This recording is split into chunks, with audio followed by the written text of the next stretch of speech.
Saudaraku yang Allah muliakan, ketika Nabi Muhammad sudah wafat, apakah pengeroyokan terhadap kebenaran itu sudah berakhir?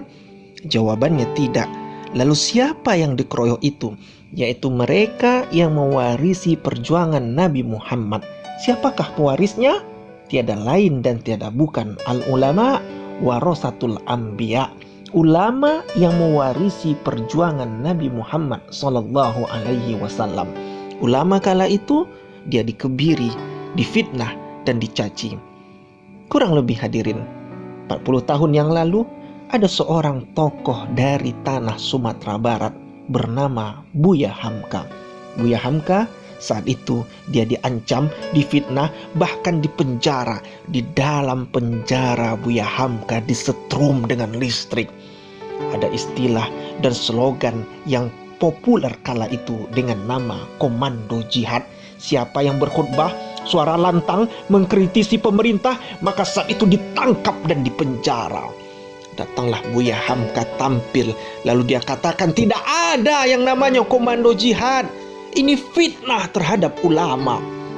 Hamka yang lembut hadirin, Hamka yang santun, Hamka yang baik, saat itu tiba-tiba dia marah karena agama Islam dikebiri dan dihina. Dipukulnya meja, maka saat itu terjatuhlah peci hitam kesayangan Buya Hamka. Dan kala itu Buya Hamka langsung jatuh sakit dan beliau wafat pada tahun 1981.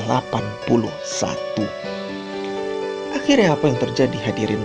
Hari ini Buya Hamka tercatat dalam sejarah sebagai orang yang baik dan mulia. Sekalipun pada saat beliau hidup, Buya Hamka dikriminalisasi. Berapa banyak kita lihat sekarang nama beliau diabadikan di jalan-jalan protokoler. Bahkan ada satu kampus yang membuat nama Buya Hamka. Dan karya yang sangat fenomenal yang beliau tulis dengan goresan tinta emasnya yaitu bernama Tafsir Al-Azhar. Tafsir ini kurang lebih berisikan 9 jilid dan tafsir pertama waktu itu bertuliskan dalam bahasa Indonesia. Bahkan saudaraku yang Allah muliakan, di Kebayoran ada masjid dan masjid itu dirubah dengan nama Masjid Al-Azhar.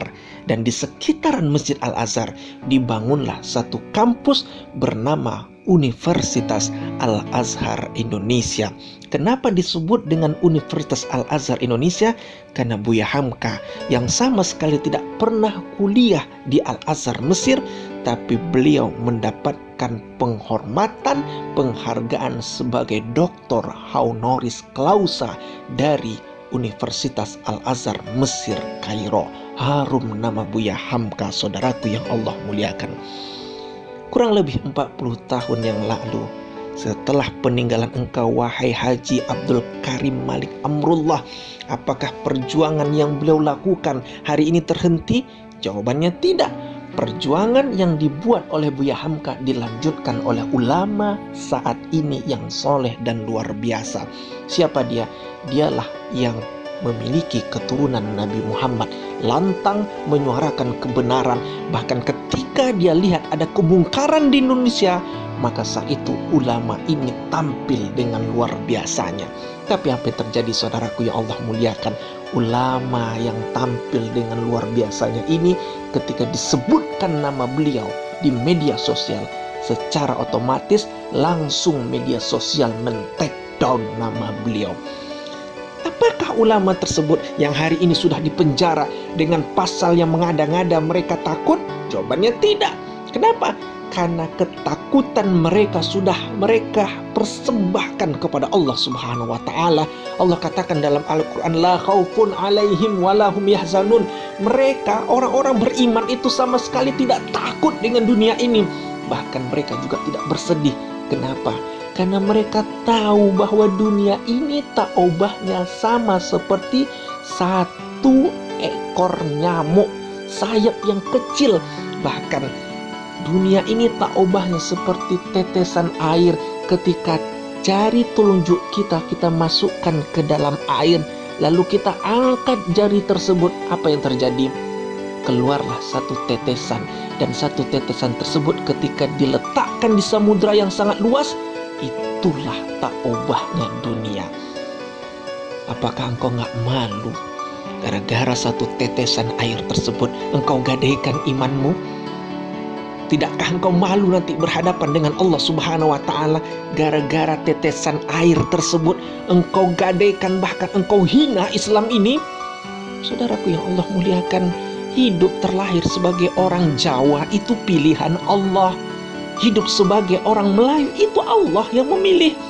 Tapi ketika ada pilihan hak dengan yang batil, maka kita yang memilih. Hidup ini, saudaraku yang Allah muliakan, sama seperti seseorang yang lagi bermain di atas papan catur antara pion, kuda, dan anak buahnya. Ketika permainan berakhir, apa yang terjadi? Mereka nanti akan masuk lagi di kotak yang sama.